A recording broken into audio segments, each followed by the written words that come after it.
and Happy New Year. I am Professor Dieu Hack-Polay from Academia Pro Cristo, and you will probably see from our previous podcast that I've been traveling around the world, trying to compile together some kind of documentation to show how we can live peacefully and in harmony, and how that peace and harmony create a wealth and stability that allows for everyone to live in peace. So I wish you a very happy new year because we're starting this 2024. But I thought I would start in style, if you want, and also try to start on a positive note, particularly seeing whatever is happening around the world now with turmoil and animosities around the world. So a very happy new year to all our audience at the Academia Pro Cristo, and I hope you'll be staying with us as you did last year. You've been very faithful, and I am grateful for that. Today I am I'm broadcasting from Malaysia, particularly Penang Island, where I'm staying in order to observe some of the things that I have seen before. I have been coming to Malaysia for the past 5 years or so, and it is a place of stability indeed. And as I reported on other countries more recently, I also thought this is an interesting place to report on, particularly as far as human beings are concerned. So, as I said previously, I have traveled to several places before, and I have stressed the importance of professing peace and stability, particularly within our curriculum in schools and universities. And I think this should be one of the battlegrounds of our national curriculum in all education settings. So this is really why the message that I have is centering, if you want, on this issue of peace and stability.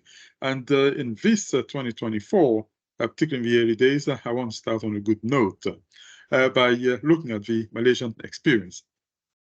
So as I said, a few places that I've visited, in my view, can compare to Malaysia in terms of harmony and also stability.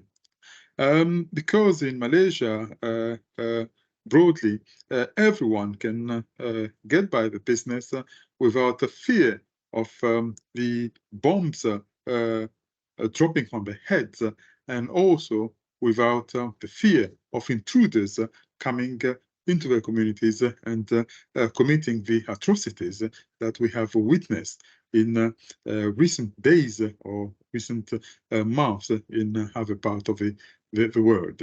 So I think that is really an important thing that we have to stress, because this is the foundation of the stability that we're looking for. So here are some facts about Malaysia that really make it a good place that resembles, if you want, what a normal human dwelling should look like. So, for example, we have very few people probably might know that Malaysia is a very, very multicultural, multi-ethnic country, where we have a cohabitation of the Malay people, who are the majority, but also we have the Chinese people in a sizable number and a sizable proportion of Indian population. And alongside those, we have other minority ethnic groups, such as the Sri Lankan and other minorities.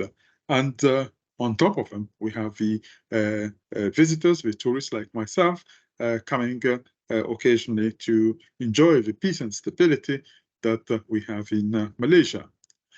But I should not forget, I think, that we also have, and I should have mentioned that at the forefront, the Orang Asli people, who are the original Black people of Malaysia, because they are the native of the land before any other ethnic group came to the land.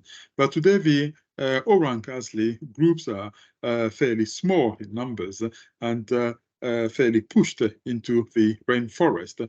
But it is important to acknowledge that they were the original people of Malaysia. So these groups tend to cohabitate without really major strife between them and without major conflict. So this peaceful cohabitation of the ethnicities is also complemented by a peaceful cohabitation of religions. So we have Muslims, Christians, and Buddhists that cohabitate peacefully around. But we also have so many other religions, some minor religions. But this is to say that this is a dynamic place with a plurality of religions that tend to cohabitate together without strife, major strife. So I think that's an important thing that we have to look at and to stress, and we can't ignore that as a foundation of peace and stability around the country. Another important thing that I want people to look at in terms of the Malaysian experience, it's to look at the country as being not a model necessarily, but unlike other places that are visited, everyone's humanity comes to light in Malaysia. Because when I walk on the streets, for example, nobody stares at me, nobody is overtly curious, because literally everybody is present in Malaysia. We have white Europeans and Black people, some Arab population, and I mean, a lot of different people mingle in Malaysia. So therefore, most people will be walking around unnoticed because of a blend of people that we have. And usually the streets are also fairly quiet, I mean, fairly safe for visitors and for locals to walk around and go by their activities without fear. And another important thing that I've experienced that I can report on is the respect of other cultures that is embedded in the national constitution and also the legal framework. So, for example, the Muslim holidays are observed and enshrined in law. The Christians' holidays are also observed and protected in law and are subject of public holidays as well. And the Buddhists also have their holidays recognized in the law. So this makes it really a kind of fair, if you want, environment in which people can walk and do what they have to do according to their cultural affinities without any major strife. So I think that's important. And this is really a basis for more peaceful coexistence in any part of the world. There need to be that notion of acceptance that we are all human beings, and therefore, if there's no harm to one another, then we can live peacefully and happily ever after. Generally, the tranquility that we find in Malaysia and the tolerance also that we see for various ethnicities is remarkable. And that's why I call it a true resemblance of what a human dwelling should be. So I truly believe that in total, there is a godly spirit that hovers over Malaysia that makes it such a peaceful place. And I think that's the reflection that I want to leave at the end of this seminar, this podcast, is that I've been reflecting on all my travel, my visits, and the conclusion is that for Malaysia, there is truly a spirit, a godly spirit that hovers over the land.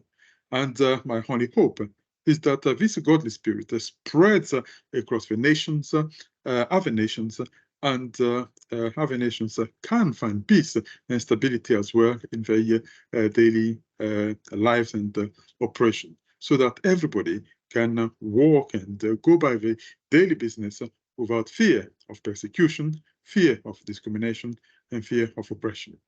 And I think that's a positive message for the start of the year. And I can only thank you for listening to this podcast. And I encourage you to come back next week on a Saturday to again pick up the program for the new year, because I'll be announcing what our seminars will be for the new year. And certainly we'll be starting the first week of February. And I welcome all of you back. And once again, a very happy new year 2024. And I shall see you next week. On this note, goodbye and many blessings. Thank you.